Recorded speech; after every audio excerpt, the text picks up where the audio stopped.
Hello, my name is LaMarcus Thurman, and I'm the Vice President of Community Lending for United Purpose Mortgage. As you may know, April is the Fair Housing Month, and United Purpose Mortgage wants to spotlight the community leaders who are fighting to ensure that local families have access to fair housing. I'm sitting down with Dr. Howard Slaughter, the President and CEO of Habitat for Humanity for Greater Pittsburgh, and he is a celebrated leader who has dedicated his career to ensuring local families with limited income have access to decent, affordable housing. Dr. Slaughter, thank you very much for sitting down with me today. Well, I'm really happy to be here, LaMarcus. I'm really happy to sit down and talk about this important issue. So thanks for asking. Oh, thank you. So let's start off. You spent many years fighting to improve the quality of life for Pittsburgh residents and ensure they have access to fair housing. What drew you to the advocacy work that you do today? Well, that's a great question. I think the real answer is it was a calling based on the work that I've been doing.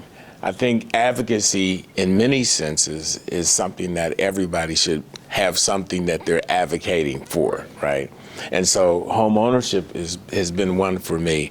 And I think it really emanates from the fact that I grew up in apartments with my mother, and we didn't have a home for many, many years. And I recognized that this was an important issue for a lot of people. So I began to focus on it, having worked at a bank and having had an opportunity to really have an impact in making a difference for families. Let me give you one quick example that really led me to strong advocacy. There were many families who were applying for loans, and they were being turned down. We wanted to know why there was such a high turn down rate for a certain category of people. And what we found is if we were able to tweak the applications, meaning that if we shared with the families that if you close this particular account, your ratios will decrease, meaning that there's a greater opportunity for us to become your bank. And so we began to do that. Ultimately, we established a second review process.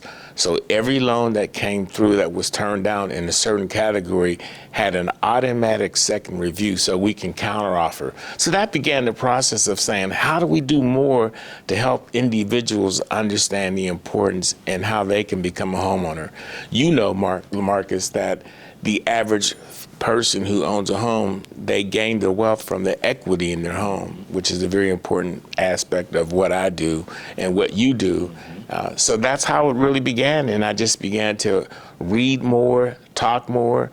I ended up writing a book about financial literacy. All of these things are part of advocacy, and if we don't have good advocates out there, things don't change. Right. I agree, and when you start off, it's almost like you have a personal connection because you experience it. Yeah. You know, and it's almost like the cliche is for our parents, right? We want our kids to have a better life than the parents did. So it's almost like you want the next person that wants to own a home have a better life. So let's make it easier for them to become homeowners. Right. You know, and the other thing to that, LaMarcus, is it's not as difficult as some people may think it is. It is scary, if you will, if you've never become a homeowner, if you've never gone through the process or you don't understand it. And that's where the advocacy comes in as well. When we begin to help educate families and help people understand it's not that difficult, it makes a difference for a lot of people. And so therefore, I have started and continue to advocate for people to become homeowners. In fact, throughout my career, I've helped over 24,000 families become homeowners through my work when I was the regional director of Fannie Mae, as well as other positions that I've held. So I'm really thankful that God blessed me to be in that position to help advocate and push for people to become homeowners. Well over 24,000. That's awesome. Yeah, That's awesome. yeah, I'm excited about that. Oh, you should be, absolutely. So it sounds like from your vantage point, you know, what are some of the biggest obstacles facing Pittsburgh when it comes to housing, specifically fair housing? You know, I thought about that, and I think the biggest impediment in this region and in many other regions as well, it's not just germane just to this region, but I think it's really housing discrimination. And that's a big issue. I mean, I've looked up some numbers, and in 2020, there were over 31,216 cases of housing discrimination filed with the National Fair Housing Alliance. That was an 8.7% increase over 2020's numbers. So instead of going down, LaMarcus, it's going up, and that's the wrong direction. So we need to figure out what it is we need to do to help eliminate housing discrimination. That's a big deal. And I think the other piece of that is many people may not recognize how real this is because it's something that you don't always see. Right. You know, and it's not just with home ownership, it's with rental, it's persons with disabilities, minorities. Many of those groups have been discriminated against. Some individuals don't even realize they've been discriminated against. So that 31,216 is probably even higher if people realize what happens. And so that's a big problem. How do we change that? How do we focus on that? That's a big deal. And I think in this particular market, we've got to look at that in a much more definitive way. I agree, Dr. Slaughter.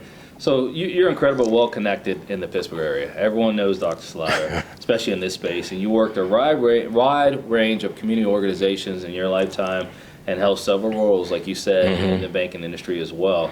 What advice would you have for someone who is looking to purchase a home in the Pittsburgh area right now? My honest opinion, buy now. And here's what I say about that. Pittsburgh is one of the most affordable markets in the country. And I think that's something that we need to talk more about. You can buy a beautiful home in Pittsburgh for $120,000, which is below the national average for a home.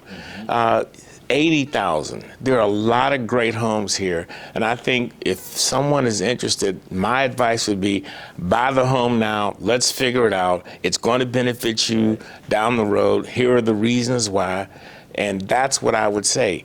Get your house now. Now, we know the rates have gone up in the last couple of months, but even with the rates going up at 6 or 7%, that still is a reasonable price in terms of what the mortgage would be if a family were to purchase the home. So my advice, buy now, sell later, but buy now. Build that equity. And begin to focus on intergenerational wealth. All of those things comes as a result of home ownership. And you know, LaMarcus, African Americans in this region still own far less than other races. And that's not something that we should be happy about. We've got to change that trajectory. And I think that's what I would say. Buy now, sell later. I understand. I agree. So on a national scale, what do you think is missing in the fair housing space? Yeah, I think on a national scale, more education. Okay. And what do I mean by that? The key for home ownership is all about education, realistically, because when people become more educated about the process, what it takes, why it's important to stay in the home, build the home, and to maintain it, it's all about education. And I think if we can educate more people about the process and what it means 30 years down the road, I think you're going to see more people get involved in it. There is no bigger asset on average than a home. Right. The average person, if they purchase a home, that's typically their largest asset. But we've got to talk more about assets, Right. And we don't have those kind of educational opportunities. And so if we could, I would say, when you want to drive a car, LaMarcus, you've got to go get a driver's license. I don't care who you are. I don't care what state you're in. You have to pass a test. Now, I'm not suggesting we do this, but it would certainly be great if we said to everyone, you've got to take some kind of class around consumer finance, education around housing, things of that nature, but you need to have a baseline understanding of housing, because if you have that, you're much more apt to find an opportunity for you to become a homeowner. The other way I simply would say it is the likelihood of you becoming greater in terms of having greater wealth is when you become a homeowner. If you're not a homeowner, the likelihood of you not increasing your wealth substantially is probably lessened. So that's another way to look at it. So there are many ways to slice and dice it, but I do think nationally we advocate for a lot of things, and that's great, but we don't hear this national advocation for what people should do. And if we can educate more people, figure out a way to make sure people are educated about the process, you will see the homeownership rate increase proportionally for all sectors of the community. I agree, Dr. Slaughter, and I agree with education. One of the things we're doing at United Purpose is you have the ability to sit down with our loan officers one-on-one for free to have a consultation. That's important. And that's important because, to your point, it's all about educate, but everyone's in a different life stage of the process. Right. So that way, that consultation that we offer, it gives us an understanding of where they're at and where we can meet them. So knowing that, what do you think needs to be done to make home ownership more accessible? Yeah, that's a great question. I think there are a couple of things that needs to be done. Number one, people need to understand that it is affordable. And we need to make sure that it remains affordable. That's one of the things that has to happen. Affordable housing is very, very important, particularly on the home ownership side, but across the board. So I think that's one of the things that needs to be done. We need to make sure we can stabilize, to some extent, the housing costs. Because as you know, coming out of the pandemic, housing costs have increased substantially. It affects all of us, even here at Habitat for Humanity, where we try to do everything we can to provide a quality, decent, affordable home for families. That's our mission, and that's what we do. But I think we've got to figure out ways to make sure that home ownership remains affordable, because in some cases it's not attainable for those who are maybe at a different income level. So that's affordability is really important. The other piece of this that I think is very important is making sure that once a family or an individual is a homeowner, that they can remain in their home. Because it's too easy to get behind. Things happen, job loss, a family member sick, things of that nature. So things are going to happen. That's no question. But what do we do? How can we do better in ensuring that families who run into legitimate obstacles can remain in their home, at least so that they can get that situation resolved? Because that's the thing that we don't hear a lot about. But it is happening. There are people who do lose their homes. So I think if we had a way to maybe elongate the process so that we can help families, and there is a place for them to go to get the help they need. I'm not talking about people who just don't want to pay, right? That's going to be important, because getting a home is one thing, remaining in the home is the next thing. And then the third piece of that, in my opinion, would be when you're ready to divest, how do you do it? And what's the right timing? What's the right price? How much more are you going to get from that? All of those things are important. So we often focus on home ownership and getting into the home, and that's clearly important. But it's also a process of typically 30 years. So you want to get that family or that individual in a home. You want to be able to help make sure they can stay in a home. Even for seniors, people are living longer today. So someone 75 or 80 years old that may still live in their home. So what do we do to help maintain that home and help that family who may have assistance but may not, but want to stay in their home? So what do we do? So those are the things. And then finally, as I said, it's time to move on. You want to go somewhere where you can be in an apartment maybe, or a townhome that you don't have to take care of the house itself, and you're ready to sell, you're ready to do other things. What's the right way? What's the right strategy? Because a lot of people don't do that well.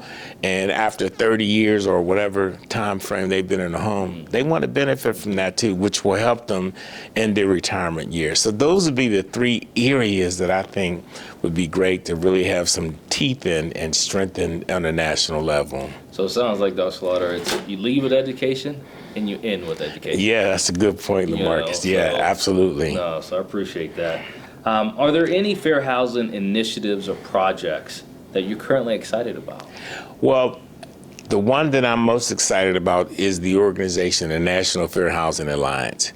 The National Fair Housing Alliance, believe it or not, is the only singular national organization that's focused on ending housing discrimination. Now, you would think that there would be more than just the one. Now, there are other organizations that are certainly focused on that, but that's their sole mission. So what I would say is, for those who may be looking at this, figure out how we can do more about working with organizations like the National Fair Housing Alliance, because this housing discrimination is one of the biggest impediments for people to become homeowners, that want to become homeowners, outside of just not having the finances and things like that. But things that they cannot control is this. And so I would advocate that others advocate on behalf of the National Fair Housing Alliance, because this is important. And that's why April is so important. And we focus on this all month. In April, Fair Housing Month, that's important. But I'd like to say, let's not leave April and say we're going to focus on something else. We need to really make this an annualized, every month, every day, every week focus, because it is just that important. Well said, Dr. Slaughter, and I appreciate your time, and thank you for your words, and you heard it from him. Buy a house today and lead with education. So thank you for your time. Thank you, LaMarcus. It's my Appreciate it. pleasure. Thank you.